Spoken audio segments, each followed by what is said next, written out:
Hello everyone. तो आज हम लेकर आए हैं विलियम वर्ड्सवर्थ के वर्क। ये विलियम वर्ड्सवर्थ का जो मेन वर्क लिरिकल बैलाड जो छूट गया था, आज हम उसे कवर करेंगे। उसमें जितने भी बुक्स हैं 23 बुक्स हैं और कौन कौन सी पोएम उसमें इंक्लूड है लिरिकल बैलाड में। इसके साथ साथ प्रेल्यूड, और प्रेल्यूड में कौन कौन सी बुक है, जो है प्रेल्यूड के कौन कितने पार्ट हैं, जितनी बुक्स है उसमें इंक्लूड है, वो सब हम अपनी इस वीडियो में कवर करने वाले हैं। तो फ्रेंड्स बने रहें चैनल पर एंड तक और वीडियो को पूरी देखें अच्छे से समझने के लिए। तो इसका lyrical ballad with a few other poems, ये पूरा नाम है, 1798 में आई थी। किसकी? ये वर्ड्सवर्थ की है। और इसमें कलेक्शन है पोएम विद एडवर्टाइजमेंट कंट्रीब्यूटेड 19, यानी वर्ड्सवर्थ की इसमें 19 पोएम है इस कलेक्शन में, पोएम है लिरिकल बैलाड में। और कॉलरिज की हैं इसमें 4 poem, while Coleridge contributed 4 poems. Coleridge की कितनी पोएम है? 4 पोएम है। जो लिरिकल बैलाड की स्टार्टिंग होती है, बैगेंस होता है वो, तो वो होता है the rime of ancient mariner. The rime of ancient mariner नाम से की जो पोएम है लिरिकल बैलाड है, उससे स्टार्टिंग होती है, क्योंकि राइम ऑफ द एंशियंट मारिनर एक बैलाड ही है और इसी से स्टार्टिंग होती है लिरिकल बैलाड की। यानी अगर पूछा जाए कि फर्स्ट पोएम लिरिकल बैलाड में किसकी है, तो वो है एस.टी. कॉलरिज की the rime of ancient mariner and ends Wordsworth. और इसका जो लास्ट हुआ है वो वर्ड्सवर्थ की पोएम से हुआ है। क्या नाम है उसका? Lines written a few miles above Tintern Abbey. इसका पूरा नाम है, टिंटन एवे के नाम से हम इसे जानते हैं, लेकिन इसका फुल नाम क्या है? Lions written a few miles above Tintern away. It को आउट एंड, ये 4 बार आया था, मतलब 4 सनों में आया था। फर्स्ट आया था 1798 में लिरिकल बैलाड से, फिर दोबारा से 1800 में इसने प्रीफेस जोड़ दिया था, फिर 1802 में आया था और उसके बाद 1805 में आया था। यानी ये वर्क विलियम वर्ड्सवर्थ का 4 बार आया था, 4 सनों में प्रकाशित हुई थी ये 23 पोएम्स।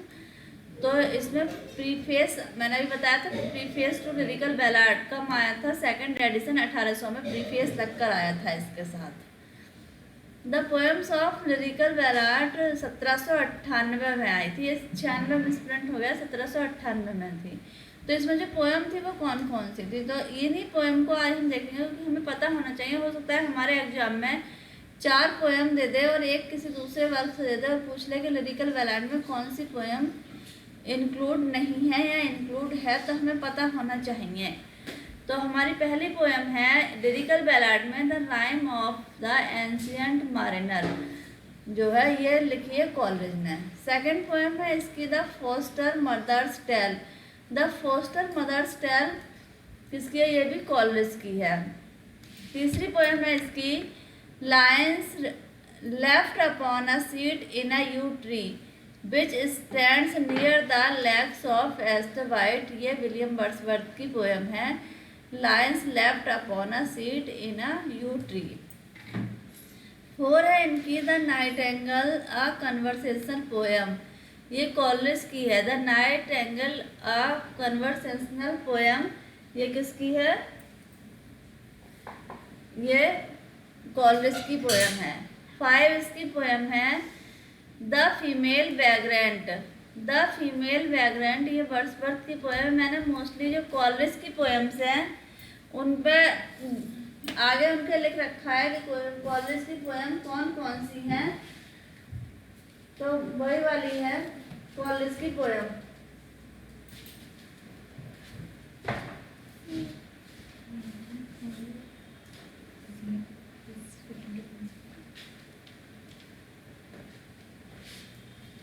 फाइव इसकी आती है the female vagrant. Female vagrant भी किसकी पोएम है? विलियम वर्ड्सवर्थ की पोएम है फीमेल वैग्रेंट। फिर आती है 6 गुड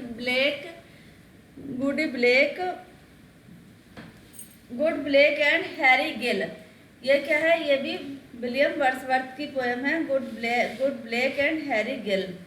7 इसकी पोएम है लायंस रिटन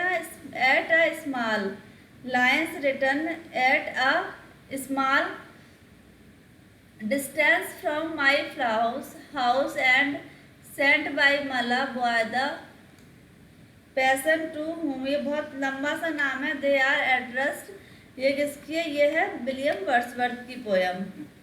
8 इसमें इंक्लूड है Simon Lee the old huntsman, ये विलियम वर्ड्सवर्थ की पोयम है। Anecdote for fathers, anecdote for fathers, ये पोयम किसकी है? ये भी विलियम वर्ड्सवर्थ की है। We are 7 lines written in early spring, the thorn, the last of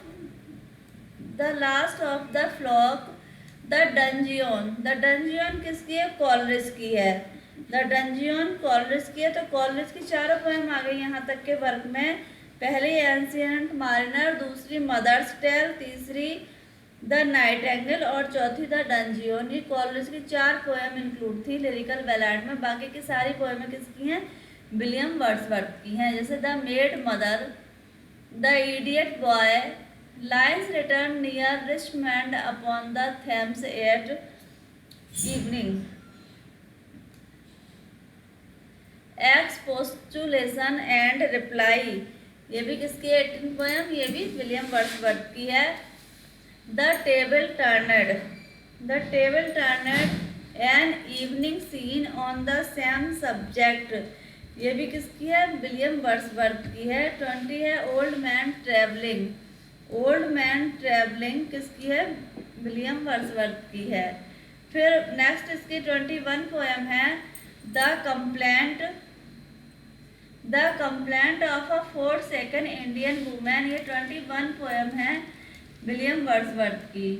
22 आती है द कन्विक्ट, 22 क्या है? The convict. और इनकी लास्ट पोएम लिरिकल बैलाड की है 23 poem lines written a few miles above Tintern Abbey. इस तरह हमने देखा कि विलियम वर्ड्सवर्थ का जो लिरिकल बैलाड है वो स्टार्टिंग हुआ था एस.टी. कॉलरिज की poem rime and the ancient mariner से, और लास्ट हुआ है उसका विलियम वर्ड्सवर्थ की टिंटन एबे से।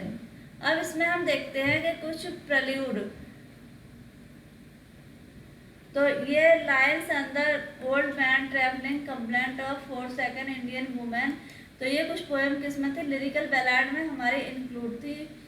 और इसी तरह की इन पोएमों को आप एक बार इन्हें अच्छे से याद कर लेंगे, समझ लेंगे कि ये किस में है, तो आपको कोई भी कंफ्यूजन क्रिएट नहीं होगा। 4 एडिशन में लिरिकल बैलाड आया था, तो हमने ये 4 पोएम पढ़ी। लिरिकल बैलाड पढ़ा हमने, जिसका एडिशन कब कब आया था? 1798 में, 1800, 1802 और 1805 में। इसी तरह विलियम वर्ड्सवर्थ का जो वर्क है नेक्स्ट प्रल्यूड, और इसे दूसरा नाम है इसका growth of a poets mind. क्या नाम है इसका दूसरा? Growth of a poets mind, और इसका क्या नाम है? प्रल्यूड।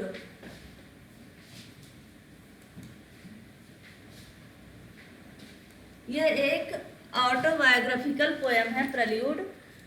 ऑटोबायोग्राफिकल यानी विलियम वर्ड्सवर्थ ने इसे अपनी जीवन के ऊपर इसे लिखा है। इसमें लाइफ हिस्ट्री और डेडिकेट की है ये एस.टी. कॉलरिज को।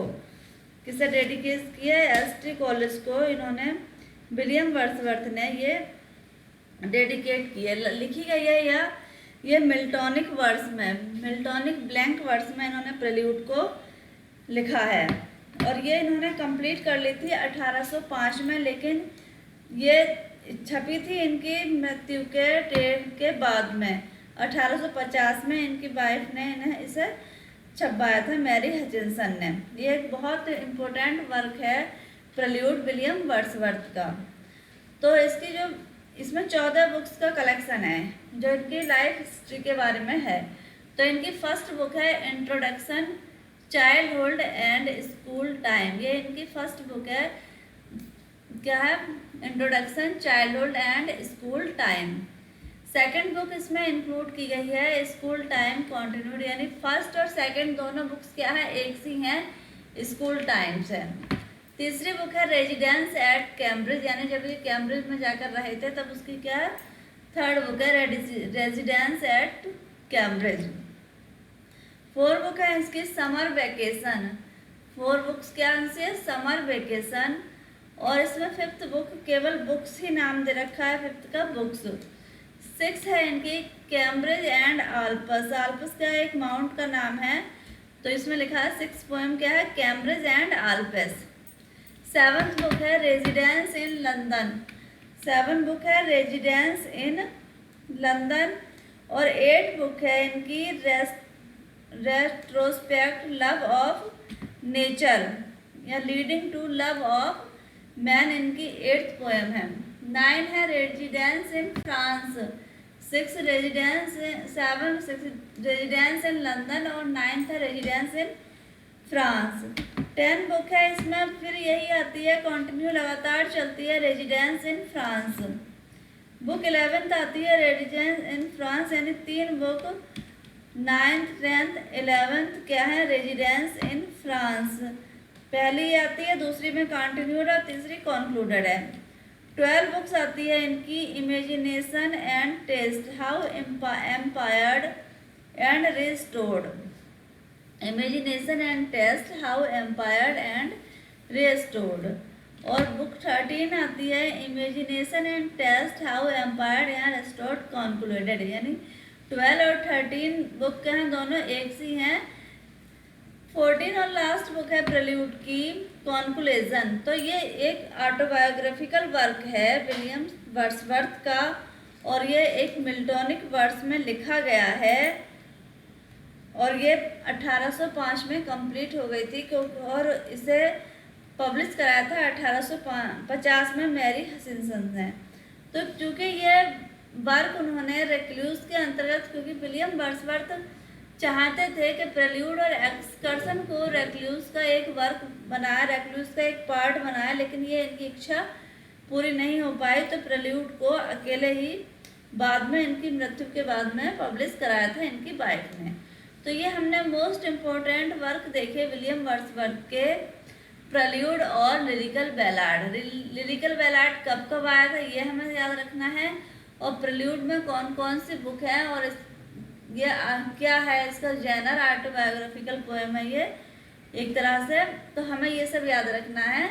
तो फ्रेंड्स, इसी तरह की वीडियो पाने के लिए आप बने रहें चैनल पर, चैनल को सब्सक्राइब करें और ज़्यादा से ज़्यादा शेयर करें। मिलते हैं हम अगली वीडियो में अपने नेक्स्ट राइटर के साथ।